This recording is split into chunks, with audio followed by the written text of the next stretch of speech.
Hello and welcome to Wednesday's Wanderings with me, Tim Bushnell from Expert Cytometry.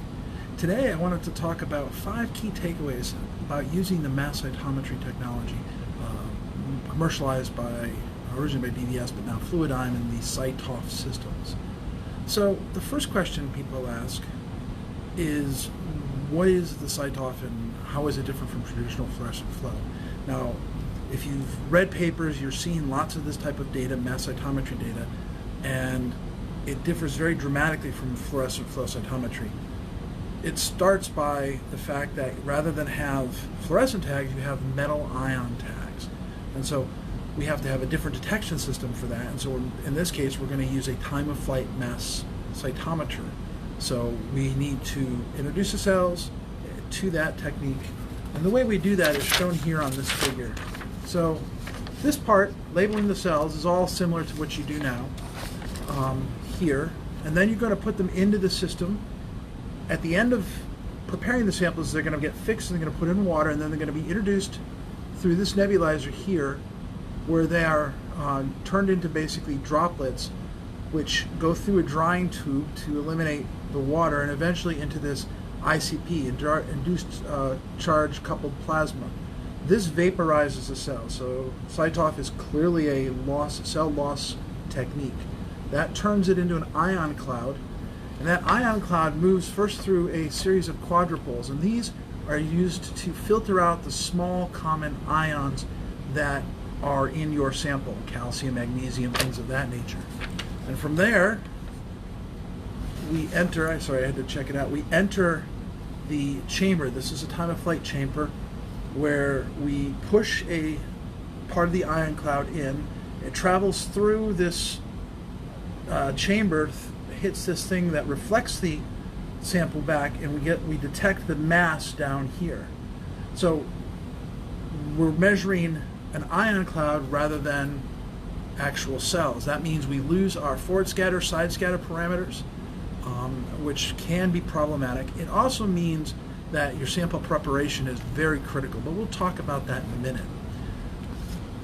So, much like traditional flow, sample preparation is important, and you can get this information from the DVS, or the Fluidigm website, and this just shows you this graph shows you the different curves for the sensitivity of the different metals. You can see right here, around a mass of about 160, we have some of the most sensitive measurements. So those are the ions that you're going to want to use for your very sensitive measurements, just like traditional fluorescent flow, how we would design our panels. Save the most sensitive markers in those most sensitive channels, and less sensitive channels for markers that are more highly expressed. Now, there is no compensation in mass cytometry because there is no real autofluorescence.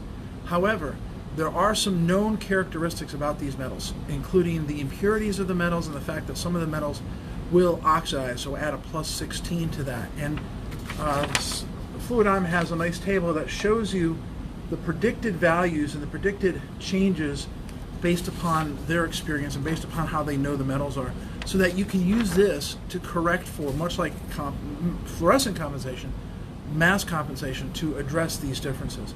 It's not as dramatic as fluorescent compensation, but it is necessary. But the sample preparation, point 3 that I want to come back to, is critical. The first thing you have to remember about mass cytometry is everything that you put into the system is going to hit the detector. So if you don't prepare your sample very cleanly, you're going to have a lot of debris and a lot of crap on the coming out. So you have to make sure you wash the samples very thoroughly to get rid of any unbound antibody. Second, if you have a lot of debris in your sample, and it's going to cause issues as well. So you need to really make sure you have a good clean prep. We recommend that before you start doing any real experiments, work through your preparation and bring it to the mass cytometer, the Cytof technology, label it with the DNA intercalators to see how clean your sample prep is. Make sure your sample prep is clean, and then move to the next step. One of the first things to remember, though, is if you have a lot of debris, what can happen is things like this. So here you can see we have a debris in the middle between two ion clouds, and that can be excess of metal, cell fragments that have been labeled, or nuclei. So what happens is that excess debris can merge here, and you can see it's merging between those two ion clouds. And when we look at the raindrop plots, which are shown here, you start to see that we don't have nice, clean separation. So we have a lot of diffuse spreading. So it's very hard for us to identify what is a true cell signal and what is not. So we have to make sure we get rid of that. The other important thing to remember is your cell concentration is also very critical, because we have to measure these physical ion clouds. We have to make sure that we aren't too concentrated, so that the ion clouds don't run together. So again, showing that if they're too close together, what's going to happen is the clouds are going to fuse, and you're going to get data that looks like this. So you can't separate anything in this plot, because the two clouds have fused together. Over here you can see what nice clean data should look like. If you do it, each ion cloud is about 20 microseconds, so you can actually do the math and run your sample at about 1,000 events per second is approximately where you want to run it at. So the fourth point I wanted to talk about is data analysis. Now we have these huge data sets, so 30 plus parameters. If you barcode your samples, which allows you to put multiple samples into one tube and save on antibody, you're going to have to deconvolute that as well to be able to extract your specific data. Now, if you think about data analysis, there's kind of three processes. We want to be able to see our data, visualize our data. We want to be able to identify our populations of interest, or partition our data, as it were, so we can identify our CD4 cells from CD8s, whatever. Then we want to be able to compare between different samples, different cell types.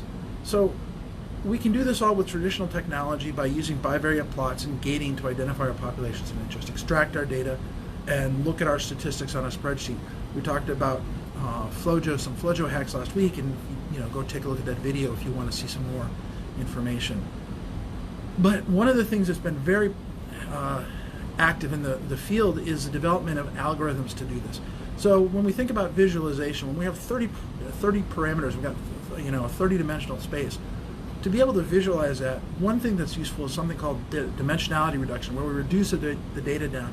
This is typically done with things like principal component analysis, or one of the more popular techniques right now is the Tisney algorithm, which takes all your data and generates it into 2 dimensions. And you can do additional gating from there. Then, of course, to partition, we're relying a lot on clustering algorithms to help us identify our populations. And there's a wide variety of tools out there. SPADE is probably the most common, most familiar to readers of papers, but there's a lot more that are available that will allow you to properly cluster your data.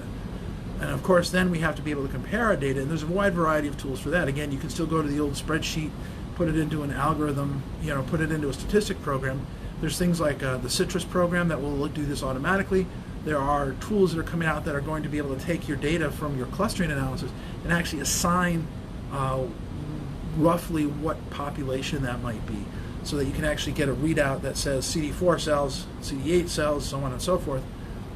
And those are being developed. And in fact, what's really nice is researchers are developing these pipelines. So you put your data in at one end, and it goes through a normalization, a data reduction, a dimensionality reduction, a gating, partition, and a reporting all automatically. And that really is going to facilitate you from getting your analysis. The fifth point was the fact that I wanted to mention was that they expanded this technology into something called imaging mass cytometry. Now, imaging mass spectrometry has been around, and it's a technique where you can take a tissue section, coat the tissue, and blast it with ionize segments of it, and then measure the charge to mass ratio. So you can use this for drug discovery, drug localization, things of that nature. But with the mass cytometer, we can take a tissue section, label it with the antibody, our traditional mass cytometry, and then get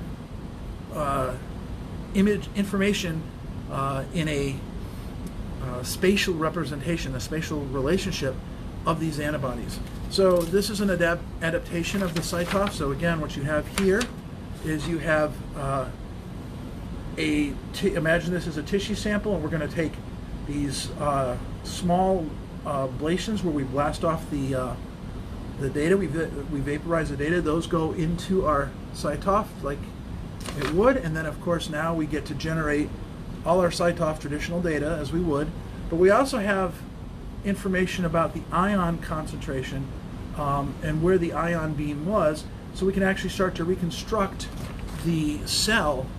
And here's just an example from a paper by that was published, some of the earliest work on this. Here you can see the total ion concentration of either testes or kidney, and you can see the representation of the cells.